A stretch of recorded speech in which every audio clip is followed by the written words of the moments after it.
Can't wait to get home and play on the Oculus.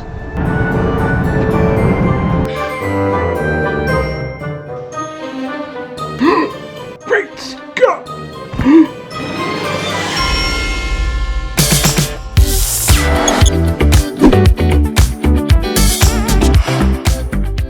Christmases have always been filled with Star Wars presents, but I've also got a bit of a habit of buying the new game consoles just for the Star Wars game. It started with the Spectrum Plus 2, PS1, Rebel Assault, Jedi Academy for the PC, Nintendo 64, Shadows of the Empire, what a game. And then of course the modern consoles, where Star Wars just looks so amazing.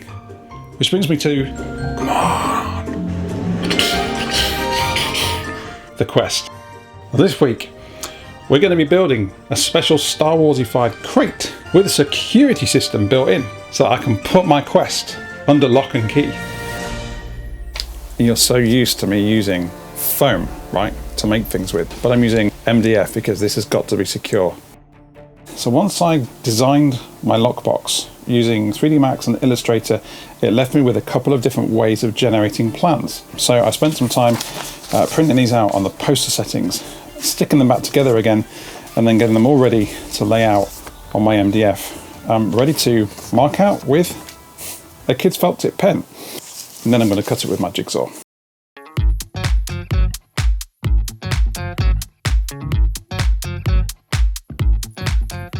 I still love my HD foam, and most of my props, as always, will normally use HD foam in some way, but MDF brings with it a certain amount of rigidity and structure, and for this build, being a security crate and all, I needed to make sure it would hold up to the challenge.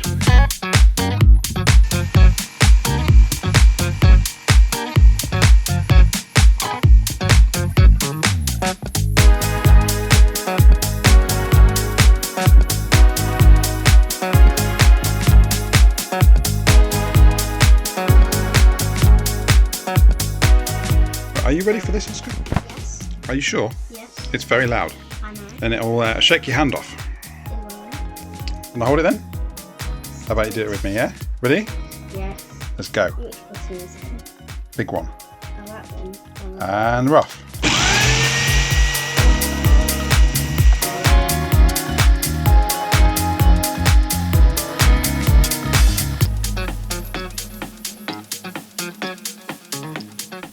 I actually really enjoyed working with MDF, and I'd kind of forgotten just how versatile it is. Since way back in 2015, where I built most of the body internals of my R2 Astromech budget build droid, which you can see here.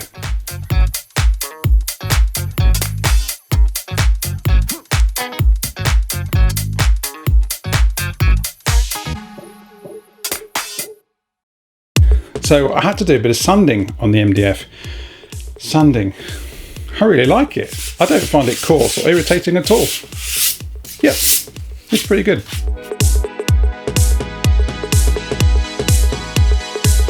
I'm just going to make a few little guide holes, and then I'm going to go ahead and cut some pilot holes with what is essentially a very tiny drill bit.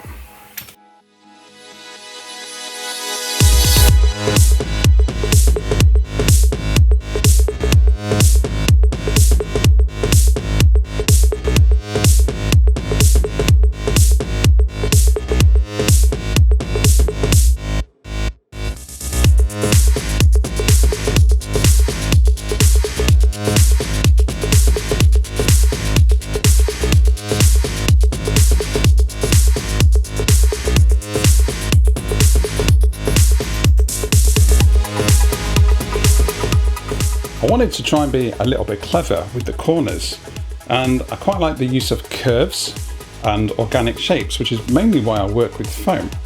So I left the sides, front and back, a little bit shorter than they needed to be, which meant I could fill those corners in with either a 3D printed detail or a piece of foam. I jumped online and found myself some of these cool pneumatic thingamajigs. Now in their closed position, they're applying pressure to the lid all the time. Once the latch gives way, you should get a nice slow opening movement.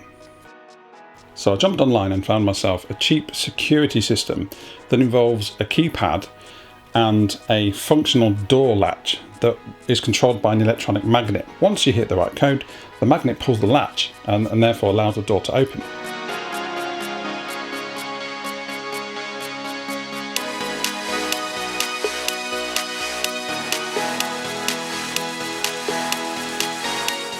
Once you spray the whole thing one colour, it brings everything together, because before you're in danger of it just looking like a wooden box with bits stuck on it.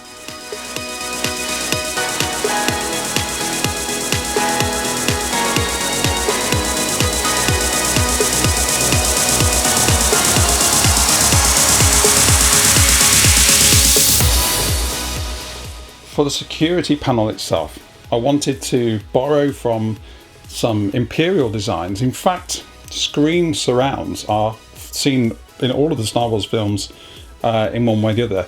They're probably more noticeable in the Death Star, Star Destroyer designs, but there's also some nice examples of this in the Solo movie. But I wanted to use this as a surround for the actual control panel.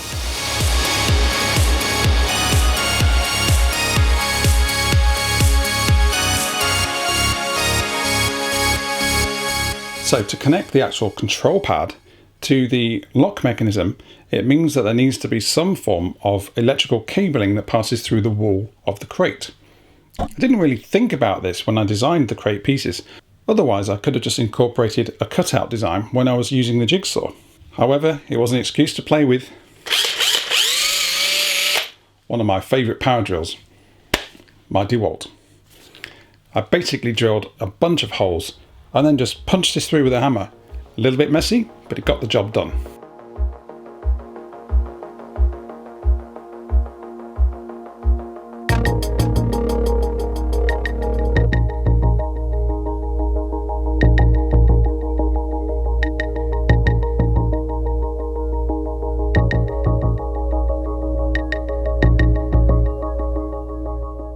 And luckily when I broke this down, it used metal contacts with a plastic film. After thinking about this for a little while, I thought that I could just cover the keypad with a piece of thin foam, because the natural flexibility built into the foam would allow keypads to be pressed. It also means I can pass it through the laser cutter and put on there some Star Wars style numbers and move it back into the used universe instead of looking like something you can buy on Amazon.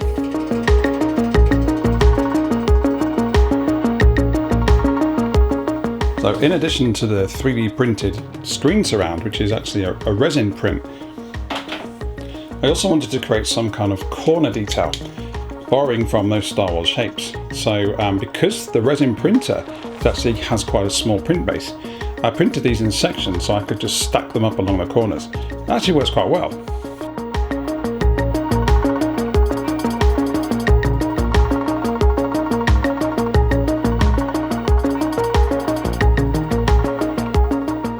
I spent quite a bit of time in Illustrator playing with the different Star Wars shapes and designs, and it would bring out that Star Wars detail.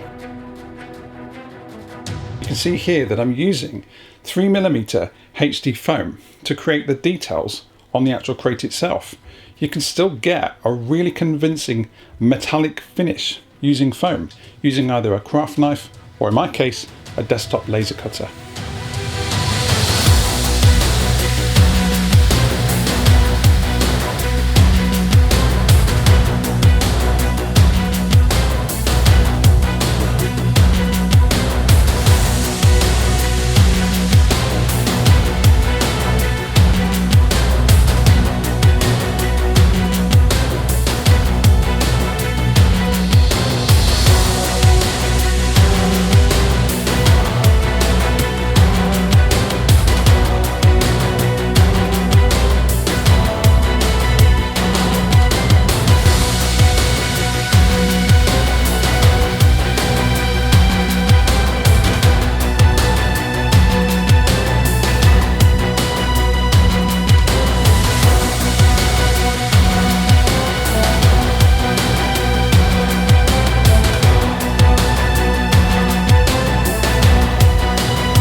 As you know, I love incorporating gizmos and gadgets into my props.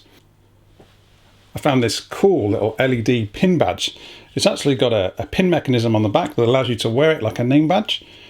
You can hook it up to a PC and the software allows you to type text into the display.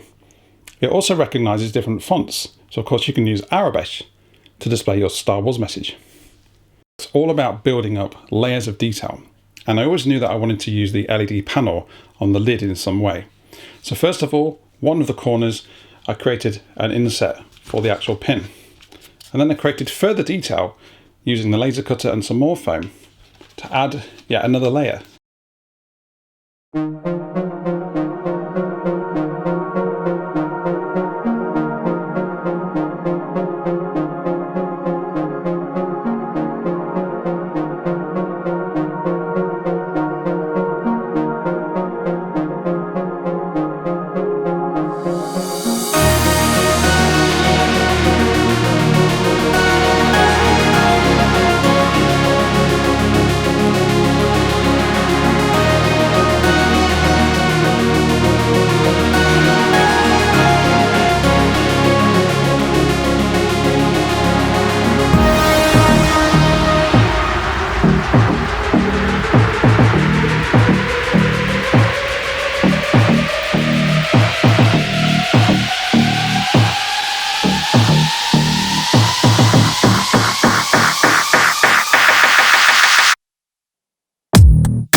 So once I'd got the structure finished and I'd layered the detail up with foam, it was time to add the greebles. Okay, Nernies. It was Nerny time. No, Nerny time. That does not work.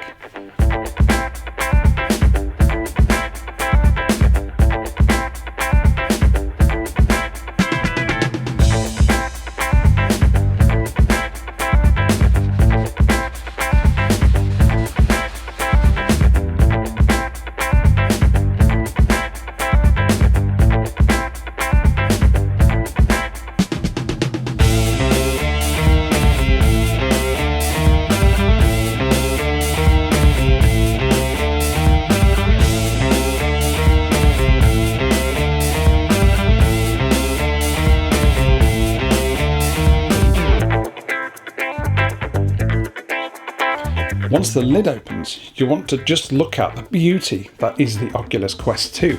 And this was one of my favourite parts of this build, creating the foam insert for the top of the crate. Whip it on out, smack it on your head, and go and have some fun.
Anyway, guys, it's been a mad, crazy year, and I think we can all agree that 2020 has been full of challenges.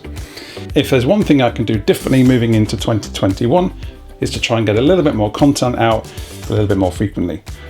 The next build, however, is going to be the Millenium Falcon bench, as promised in the last episode. So stick with me, and that's coming to your screens very soon.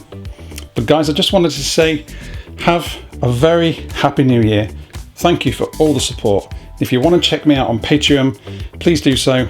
And thank you to these wonderful people that are already enjoying the behind the scenes and weekly content that I post on my Patreon account. Guys, it's been wonderful, and I look forward to the next episode where we build something from a galaxy far, far away. Natalie!